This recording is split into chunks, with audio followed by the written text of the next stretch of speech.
오늘 말씀은 잠언 5장 1절에서 23절까지 말씀인데요. 1절에서 14절까지만 읽도록 하겠습니다. 내 아들아 내 지혜에 주의하며 내 명철에 내 귀를 기울여서 근신을 지키며 내 입술로 지식을 지키도록 하라.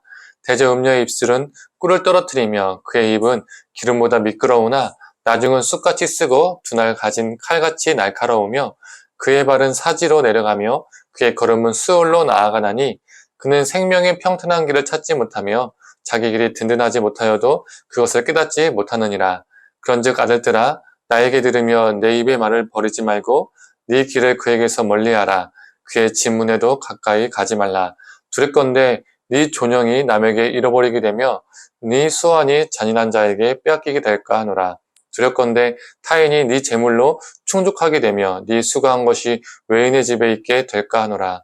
두렵건대 마지막에 이르러 네 몸, 네 육체가 쇠약할 때 네가 한탄하여 말하기를 내가 어찌하여 훈계를 싫어하며 내 마음이 꾸지람을 가벼이 여기고 내 선생의 목소리를 청종하지 아니하며 나를 가르치는 이에게 귀를 기울이지 아니하였던고 많은 무리들이 모인 중에서 큰 악에 빠지게 되었노라 하게 될까 염려하노라.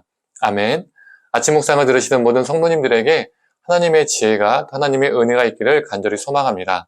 5장 전체는 음료에 대한 경고를 말하고 있습니다. 한 장 전체가 한 주제를 다룬다는 것은 그만큼 중요하다는 거겠죠. 그런데 이 음료에 대한 경고는 5장에서만 말하는 게 아닙니다. 6장과 7장에서도 나옵니다.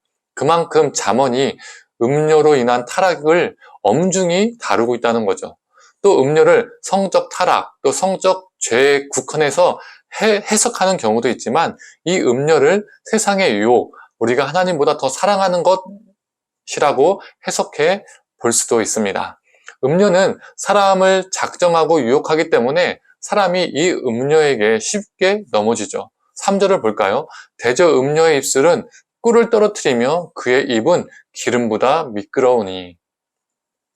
음료의 유혹은 꿀같이 너무나 달콤해서 사람들이 넘어가기가 십상입니다. 그런데 그 실체는 어떻습니까? 4절에서 5절의 말씀이죠. 나중은 쑥같이 쓰고 두 날 가진 칼같이 날카롭다라고 말하고 있습니다. 너무 달콤해서 음료가 주는 쾌락이 너무나 좋은 것 같은데 그 쾌락은 실제로는 달콤한 게 아니라 너무나도 쓴 것이라고 말하죠. 또 8절에서 11절은 실제적인 예를 말해주고 있습니다. 명예와 재물을 잃고 몸의 건강까지 잃게 됩니다. 또 5절은 죽음에 이른다라고 말하고 있습니다. 즉 패가 망신을 넘어서 영혼의 멸망까지 이르게 된다는 것이죠. 실제로 가정을 돌보지 않고 가늠한 사람들의 삶을 보면 그리 아름답지 못하죠. 가늠의 그 쾌락을 느끼는 그것은 한순간 짧은 것이고 그로 인해서 모든 것이 망가지는 경우가 많이 있습니다. 이는 단순히 성적 이탈만 말하는 것뿐만 아니라 신앙적 이탈에도 적용될 수 있습니다. 우리가 하나님을 사랑하지 않고 외도할 때, 하나님보다 세상을 더 사랑할 때 세상이 주는 쾌락은 우리에게 순간적인 희열을 느끼게 해주지만 실제로는 우리를 죽음에 이르게 하는 것이죠. 음료를 사랑하는 것은 오늘만을 살고 이 땅만을 바라보는 사람에게 어울리는 삶의 방식입니다. 내일을 바라보며 오늘을 살고 하늘을 바라보며 땅에서 살아가는 자에게는 어울리지 않는 삶이죠. 그렇다면 우리가 음료를 피하기 위해서는 어떻게 해야 할까요? 15절에서 23절에 말하는 것은 내 아내를, 내 배우자를 사랑하는 것입니다. 19절을 한번 읽어보겠습니다. 그는 사랑스러운 암사슴 같고 아름다운 암노루 같으니 너는 그의 품을 항상 족하게 여기며 그의 사랑을 항상 연모하라.